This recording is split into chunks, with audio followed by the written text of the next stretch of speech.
আসসালামু আলাইকুম সুপ্রিয় দর্শক, আপনাদের ভালোবাসায় আসলাম এক অসহায় মেয়ের কাছে। আমরা শুনবো তারই জীবনের কাহিনী। আসসালামু আলাইকুম। ওয়ালাইকুম আসসালাম। আপু কেমন আছেন? আলহামদুলিল্লাহ ভালো আছি। আপু, আপনার নামটা তো কবিতা, বাড়ি হলো কুমিল্লা চান্দিনা। জি। মূলত আপনি তো আমাদের ক্যামেরার সামনে এর আগেও আসছিলেন, তো এখনো কোনো সাড়া পাননি। না, ও আচ্ছা, ঠিক আছে, বুঝতে পারছি। তো এখন আমাদের এই ক্যামেরার সামনে যে আসছেন, তো আপনার লাইফ পার্টনার হিসেবে কেমন বয়সী ছেলে যাচ্ছেন? আমি লাইফ পার্টনার হিসেবে বয়সটা কোনো ম্যাটার না। আর যে বয়সেরই হোক, সেটা হোক কম বা বেশি, আমার চেয়ে তো আর কম হবে না। তো জি জি, বুঝতে পারছি। তো আসলে আমরাও অনেকটাই লজ্জিত যে আপনি বেশ কয়েকটা আমাদের এখানে ভিডিও দিয়েছেন বিয়ে শাদী করার জন্য, প্রতিবেদন দিয়েছেন। তো আমরা এখনও আপনাদের বা একটা জীবনসঙ্গী দিতে পারি নাই বা সেটেল করে দিতে পারি নাই। এর জন্য আমরা, আপনি কখনো নিরাশ হবেন না যে আমি আমার কি বিয়ে শাদী হবে না, এরকম কখনো হতাশ হবেন না, আশা করি। আমরা আছি বা এখনো দুনিয়াতে মানুষ আছে, হয়তো বা আপনার যে জীবনসঙ্গী হবে সে এখনো আমাদের এখানে নক দেয়নি, ঠিক আছে? তো যাই হোক, আপনি কখনো এরকম মন খারাপ করে থাকবেন না যে কত ভাইকে আমার পরে আসলো অনেক মেয়ে, তাদের বিয়ে সাথে হলো, আমার বিয়ে সাথে হলো না, এরকম কখনো মনে আনবেন না, দুর্বলতা কখনো মনে আনবেন না, ঠিক আছে? ঠিক আছে।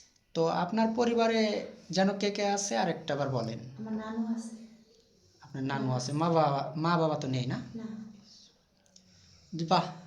আসলেও কথাটা শুনে অনেক কষ্ট লাগলো, তার কারণ যে দুনিয়াতে যার মা বাবা নেই, তো আসলেও সে বুঝতে পারে যে মা বাবা থাকাটা দুনিয়াতে বট গাছের মতো একটা ছায়া, ঠিক আছে?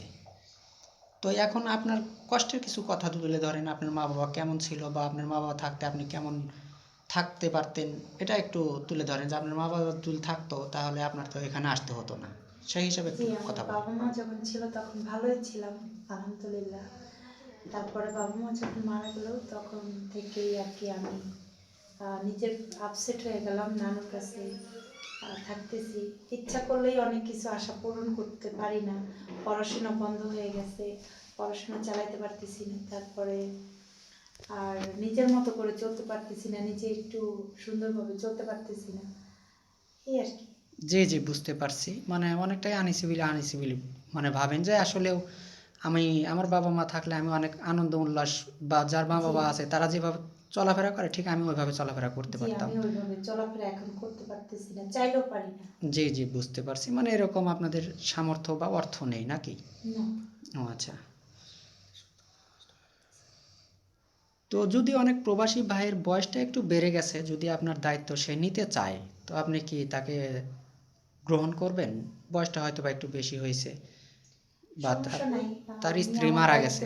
উনি যদি আমার দায়িত্ব নেয়, ইনশাল্লাহ আমি মেনে নেব তাকে। ও আচ্ছা, কখনো তার হাত ছেড়ে দিবেন না তো, না? না।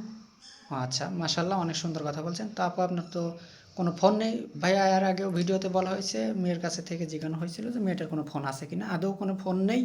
আমাদের নাম্বার দেওয়া থাকবে, মানে ইউটিউব চ্যানেল কর্তৃপক্ষের নাম্বার দেওয়া থাকবে। কেউ অযথা ভিডিও কল দিবেন না। ভালো থাকবেন, সুস্থ থাকবেন, এই বলে শেষ করছি। আল্লাহ হাফেজ।